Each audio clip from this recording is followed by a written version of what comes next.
हमने हर दौर में वफादारी की है।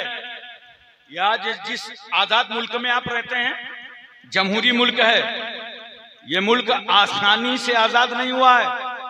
मगर मैं अपने नौजवानों से गुजारिश करूंगा, थोड़ा पढ़ा करो, पढ़े लिखे की सोबत इख्तियार किया करो, आलिमों के करीब आया करो। हिंदुस्तान आसानी से आजाद नहीं हुआ। हमारी माएं बेवा हुई हैं तब भारत आजाद हुआ है। हमारे बच्चे यतीम हुए हैं तब हिंदुस्तान आजाद हुआ है। हजारों आलिमों ने अपनी गर्दनें कटाई हैं तब हिंदुस्तान को आजादी मिली है। कौन नहीं जानता अल्लामा फजल हक खैराबादी को, जिन्होंने अंग्रेजों के खिलाफ फतवा जिहाद सादिर फरमाया था, तब हिंदुस्तान आजाद हुआ। आज लोग कहते हैं अरबी मदरसे दहशतगर्दी के अड्डे हैं। अंग्रेजों के खिलाफ जो फतवा जारी हुआ था वो अल्लामा फजल हक खैराबादी ने अरबी मदरसे की चटाई में बैठ के जारी किया था। क्या बात, कौन नहीं जानता जब अल्लामा फजल हक खैराबादी को काले पानी की अंग्रेजों ने सजा दे दी, इंडमान जजीरे में जाके पहुंचा दिया गया, तो अल्लामा फजल हक खैराबादी ने कहा था, अंग्रेजों मुझे कलम दे दो, कागज दे दो, मैं अपने वतन हिंदुस्तान की तारीख लिखना चाहता हूं। अंग्रेजों ने कहा, अल्लामा साहब ये गेस्ट हाउस नहीं है, कैद खाना है, न कलम मिलेगा न कागज। मगर अल्लामा फजल हक खैराबादी उस वक्त कह रहे थे, अंग्रेजों तुम मेरे हौसले को तोड़ नहीं सकते। कोयला को कलम बना लिया और कपड़े को कागज बना डाला। अस्सौरतुल हिंदिया नामी किताब लिख दी। और जब उनका जनाजा निकल रहा था जेल से, तो उस दिन उनके घर के लोग मुलाकात करने गए थे। घर वालों ने कहा, ये क्या हो रहा है? कहा, तुम्हारा बेटा अपने वतन की मोहब्बत में अपनी रूह मलकुल मौत के हवाले कर चुका है। ये तुम्हारे बेटे फजल हक का जनाजा है।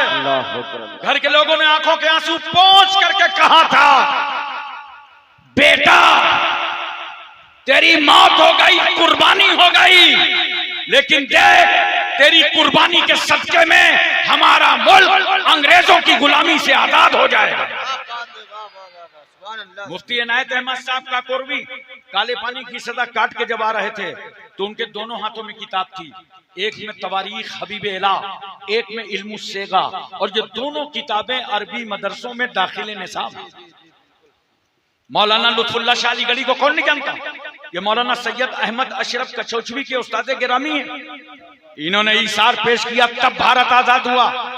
मौलाना सैयद काफी मुरादाबादी को मुरादाबाद के चौराहे पर जब अंग्रेजों ने फांसी के फंदे पर लटकाया था, तो उस वक्त मुजद्दिद इस्लाम आला हजरत फाजिले बरेलवी बरेली से फरमा रहे थे, आए लोगो, सैयद साहब की रगों में पहले ही से खून हाशमी मोजज़न था, लो वतन पर कुर्बान हो गया।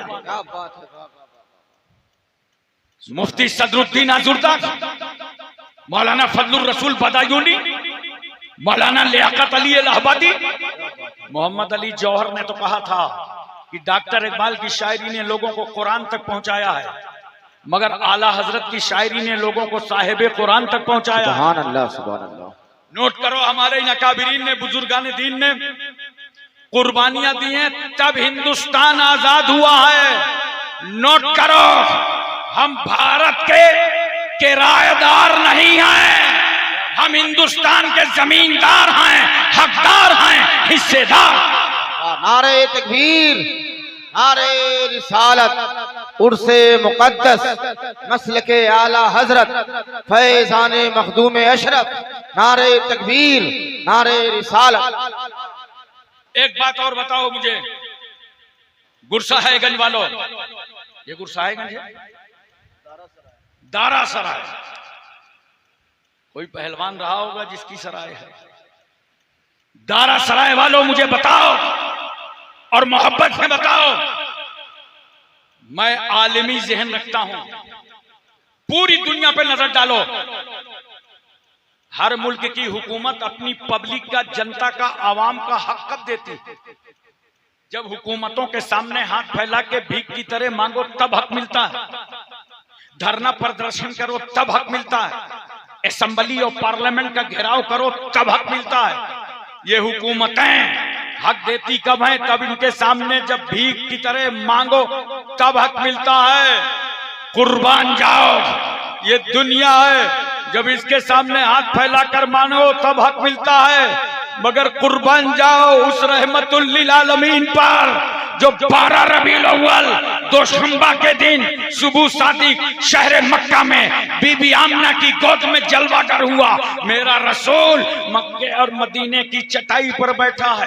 नबी के सामने न कोई धरना है, न प्रदर्शन, न कोई आंदोलन है, न कोई तहरीक है, न कोई अपील कर रहा है, न कोई मुतालबा कर रहा है। मगर मेरा रसूल इस समाज पर इतना मेहरबान है कि बगैर मांगे गरीबों को हक दे रहे हैं मुस्तफा, यतीमों को हक दे रहे हैं मुस्तफा, लावारिसों को हक दे रहे हैं मुस्तफा, कमजोरों को हक दे रहे हैं मुस्तफा, बीमारों को हक दे रहे हैं मुस्तफा, अपाहिजों को हक दे रहे हैं मुस्तफा, पड़ोस को हक दे रहे हैं मुस्तफा, वतन का हक दे रहे हैं मुस्तफा, महल्ले का हक दे रहे हैं मुस्तफा, बच्चों का हक दे रहे हैं मुस्तफा, बीमारों का हक दे रहे हैं मुस्तफा। अरे सुनो, इंसान तो इंसान, मेरा रसूल जानवरों के हुकूक बयान कर रहा है। क्या बात है, वाह वाह, हक है। लाओ दुनिया में ऐसा रहनुमा, लाओ ऐसा मसीहा। मेरा रसूल जिंदा तो जिंदा, पैगंबर मुर्दों का हक बयान कर रहा है। एक बात बताओ, एक दिन मरना है कि नहीं? आप तो बोल ही नहीं रहे, मरने के नाम तो और नहीं बोलेंगे। हमें बोल रहा यार, मरना है ना। देखो, जो बच्चा अभी ठीक से जिंदगी नहीं समझा उसको मालूम है मरना है ना। कन्फर्म टिकट, बस डेट नहीं मालूम। अच्छा, जितना ज्यादा जो बूढ़ा है ना उससे पूछो, बाबा मरना है, लाठी ढूंढेगा ये आया कहां से। क्यों कोई मरना चाहता नहीं और सबको मरना है। बोलो, याद करो जिस दिन हमारा तुम्हारा लाशा हमारे तुम्हारे आंगन पे रखा होगा, रूह निकल गई होगी, मिट्टी पड़ी होगी, समाज रो रहा होगा, खानदान बेचैनो बेकरार होगा। बड़ा गुरूर है तुम्हें अपनी जिंदगी पर, जवानी पर, अपने इल्म पर, तकवे पर, अपनी दौलत, अपनी बिल्डिंग, अपनी इमारत पर, अपने शोर्स पर बड़ा गुरूर। गुरूर खत्म कर दो। याद रखना, तुम्हारी हैसियत यह है कि मरते ही तुम्हारे घर वाले तुम्हारा नाम बदल देंगे। जानते हो, मरने के बाद जो घर आएगा कोई नहीं कहेगा अब्दुल्ला कहां है, अब्दुल रहमान कहां है। जो आएगा कहेगा मैयत कहां है, जनाजा कहां है, मिट्टी कहां है, ताबूत कहां है। हाय हमारी ये हैसियत, मरते ही हमारे घर वालों ने नाम बदल डाला। मेरे घर वाले मेरे हाथ की अंगूठी उतार लेंगे, ये घड़ी खोल देंगे, 4-5 घंटा लोग आंसू बहाएंगे, कहेंगे नहलाने का इंतजाम करो, तख्ते पे लेटा दिए जाओगे, कपड़े उतारो, गुस्ल दो। अब जैसे ही कपड़े उतारना चाह, थोड़े टाइट हुए कपड़े, एक समझदार आदमी खड़ा था, कहा ठहरो, इस तरह कपड़े मत उतारना वरना मुर्दे को झटका लग जाएगा, कैंची ले लो काट दो। वाह रे इस्लाम, तेरे कानून को लाखों सलाम। हमें जो इस्लाम एक मुर्दा को तकलीफ ना देता हो, वो इस्लाम किसी जिंदा को क्या तकलीफ देगा। वाह वाह वाह वाह, सुभान अल्लाह। नहला करके 3 चादरों में लपेटे जाओगे, कफन में जेब नहीं होती। आए थे तो बरहना पैदा हुए थे, वापसी हो रही है, अल्लाह का करम है कि 3 चादरें मिल गई, लपेट दिए जाओगे, कफन पहना दिया जाएगा, और उसके बाद तख्ते से उठा के कहां रखे जाओगे। इसके आगे थोड़ा आप बोलो, चारपाई में कहां रखोगे। अब एक बात और बता दो मोहब्बत से, ये चारपाई आएगी कहां से, जोर से बोलो ना। अब औकात समझ में आई। चंदे वाली चारपाई में लिटाए जाओगे।